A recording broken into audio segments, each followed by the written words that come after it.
Hello, everybody. This is José Ignacio from the Uncomfortable Dialogues 2022. For today's dialogue, I have the pleasure and honor of talking to one of my best friends from Brazil, Pedro Pitella. Pedro is a fascinating man. I mean, he has been working in multiple different areas. He started in sales, but all of a sudden now he's leading the HR function at Sanofi Brazil. So without any further ado, Pedro, how are you doing? I'm doing good. Hola, hola everyone. Hola, José Ignacio. So life is okay? Everybody's safe? Everybody's safe. We were hoping that we were gradually, emerging out from this crisis, but unfortunately, in Brazil, we are like other countries having a third wave. But I believe that it's going to be much better soon. I think that at least we have people with, less impact. A lot of people with less impact. So let's see. Let's see. In the future, we will be better. I believe. I'm convinced. But I'm sure that we will find the proper vaccines and the proper protocols to really overcome this situation. And eventually we will probably become as an endemic situation, Yeah, which is it going to will. be I much easier. believe it will become endemic, and we have to learn from this crisis to do better next time, because other Exactly. crises, as you said, will come. Pedro, in an oversimplified version, you are indeed in the eye of the hurricane with two huge priorities. On one hand, Sanofi is working hard to provide tools and solutions to fight the health crisis, and on the other hand, you are the head of HRs for Sanofi, and therefore you are caring for the well-being and safety not only for your colleagues, but also for their families and in general for the community. So how do you cope with such challenges? Yeah, a good question. You see, I keep saying that COVID didn't bring new stuff exactly. It was not a lot of new stuff, but a big acceleration of a lot of things that were already in our scenario.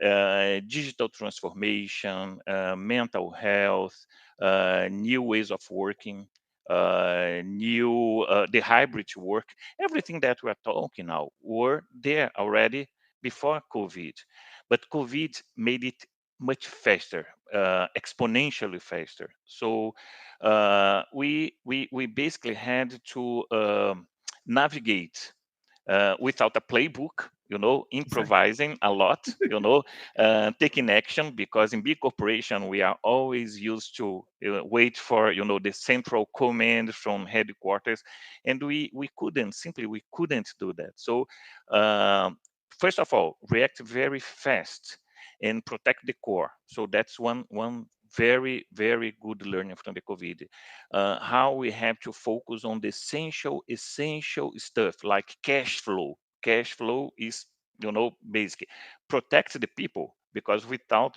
the employees you don't have a business. So employee first, people first, business second.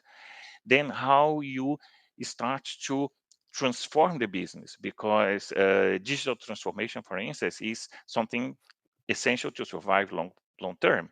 To find out that people was in the center of everything we do in the company, it was amazing to see all the CEOs, all the senior leaders, mixing personal life and business, and watching the employees having their personal and family dilemmas and need. So those three components react very fast to protect the core, transform the business, and then put the people in the center of everything were the three big things that I remember from this crisis.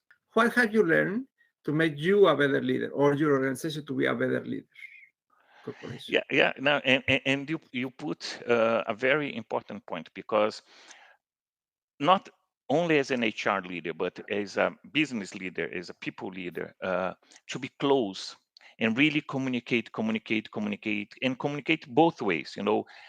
Tell people, and even tell people that you don't have all the answers, but be close to the people, to be there.